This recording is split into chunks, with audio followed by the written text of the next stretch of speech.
Assalamualaikum warahmatullahi wabarakatuh. Perkenalkan, nama saya Yogi Dia Surya Pratama dengan NPM 23401103199 dari rombel K3.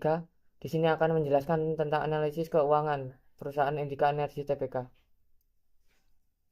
Sejarah singkat perusahaan PT Indika Energi Tbk atau dikenal dengan INDY berdiri sejak tahun 2000 sebagai perusahaan energi berfokus pada perdagangan batubara dan jasa pendukung pertambangan.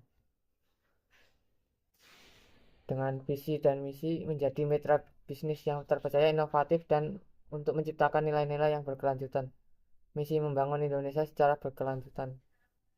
Dari struktur kepemilikan, PT Indika Inti Invest Indo dan PT Teladan Resource merupakan pemegang saham utama dengan kepemilikan bersama sebesar 65,87% pada 2022 dan 65,96% pada 2023. Kinerja operasional berbasis aset (NOIC) mengalami peningkatan pada 2023, menunjukkan efisiensi modal kinerja yang meningkat sebesar 6,7%. TOC mengalami peningkatan pada 2023, menunjukkan ekspansi operasional yang meningkat sebesar 12%. NOPAT mengalami penurunan pada 2023, mengakibatkan penurunan EBIT sebesar 63,5% meskipun tarif pajak turun. Kinerja operasional dalam konteks add value (MVA) mengalami anjlok pada 2023 disebabkan harga saham turun dari 2.730 menjadi 1.435 per lembar selama periode tersebut. EVA mengalami penurunan pada 2023, menunjukkan EVA tetap positif, akan tetapi mengalami penurunan profitabilitas. Karakteristik fundamental perusahaan: profitabilitas (BEP) turun dari 30,57% ke 9,66%, mengakibatkan efisiensi aset menurun.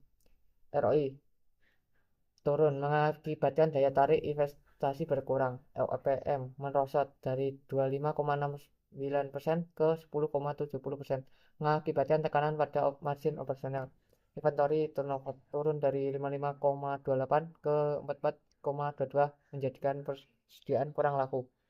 Civil turnover turun dari 8,49 ke 6,89, menyebabkan perputaran persediaan yang melambat, berdampak pada peningkatan biaya penyimpanan dan risiko kadaluarsa pada barang dagangan. Likuiditas rasio kurang rasio 1,51 pada 2023 masih memadai, tetapi turun dari 1,69 pada tahun 2022.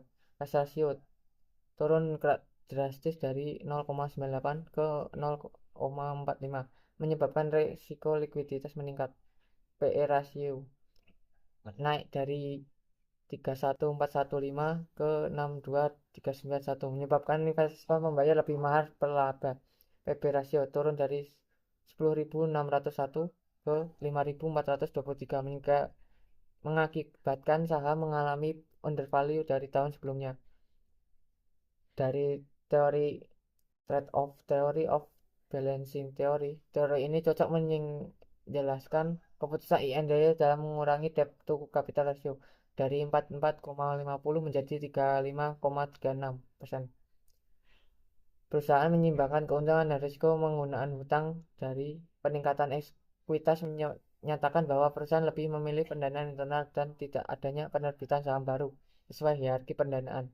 Dividen payout ratio pada 2022 DPR sebesar 8,74% dengan DPS 0,0076. Sebaliknya, DPS tahun 2023 mengalami peningkatan signifikan menjadi 60,86% dengan DPS 0,014, mencerminkan kebijakan dividen yang lebih agresif disebabkan oleh likuiditas atau upaya meningkatkan daya tarik investor meskipun dengan memberikan laba bersih turun.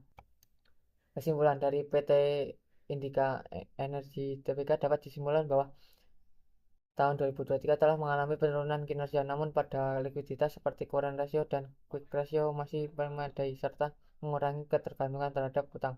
Terlihat dari debt to capital ratio yang turun dari 44,50 ke 35,36, menyebabkan resiko dalam untuk menyimbangkan resiko dan memanfaatkan pajak. Referensi yang saya gunakan Sekian dari saya.